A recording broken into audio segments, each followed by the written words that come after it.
إصدار شهادات 40% بالبنوك، أربط الآن شهادة 40% أم أربط الشهادة 30% بالبنك الأهلي والبنك مصر، وأيهما أفضل؟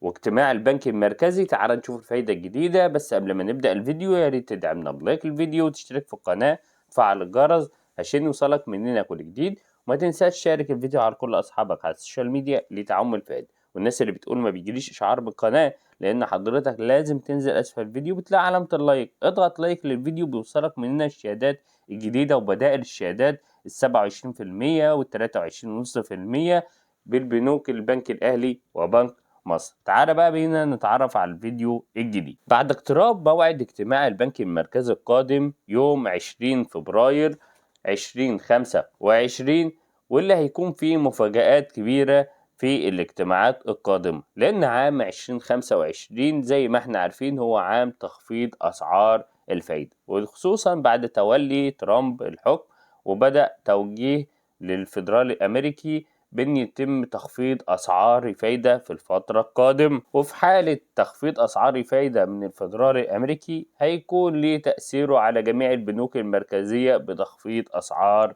الفائد، ولذلك بدأ كثير من العملاء بالتفكير باستثمار أموالهم في أعلى فايدة حاليا. وكتير بيسألونا أيهما أفضل، هل أستثمر أموالي في الشهادات المطروحة في البنوك أم أستثمر أموالي في الذهب، وأي الشهادات أفضل؟ كل الأسئلة دي هنجاوب عليها في الفيديو، خصوصا بعد تثبيت أسعار الفايدة في الاجتماعات السابقة من البنك المركزي، ومع توقعات تعافي الاقتصاد الأمريكي وتصريحات الفيدرالي الأمريكي وتصريحات ترامب الأخيرة بتخفيض أسعار الفايدة، اللي هيكون ليه تأثير طبعا مباشر على البنك المركزي المصري في اجتماعه القادم. في حالة تخفيض أسعار الفايدة من الفيدرالي الأمريكي هيكون التوقعات كثيرة بتخفيض أسعار الفايدة من البنك المركزي المصري. لذلك كثير من المتابعين طلبوا منا مقارنة ما بين الشهادات المطروحة حاليا وأيهما أفضل في البنوك، ولذلك احنا هننزل كل يوم شهادات جديدة ومقارنات جديدة وأيهما أفضل ما بين البنوك وبين الشهادات.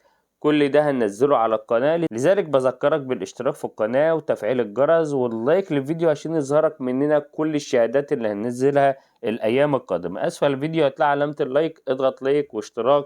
وتعالى بقى بينا نتعرف على المقارنة الأولى. ناس كتير سألتنا على الشهادات ال40% المطروح حاليا في البنوك، هل أربط شهادة ال40% أم أربط شهادة 30%؟ أولا الشهادة 30% دي بتطرح في البنك الأهلي وبنك مصر، والشهادة 30% دي شهادة متناقصة العائد، يعني في البنك الأهلي بيكون أول عام 30% وتاني عام 25% وتالت عام 20%، وهي شهادات متناقصة العائد كل عام بعائد مختلف. أما الشهادات ال40% دي هي شهادات مطروحة حاليا في البنك العربي الأفريقي في جميع فروع على مستوى الجمهورية.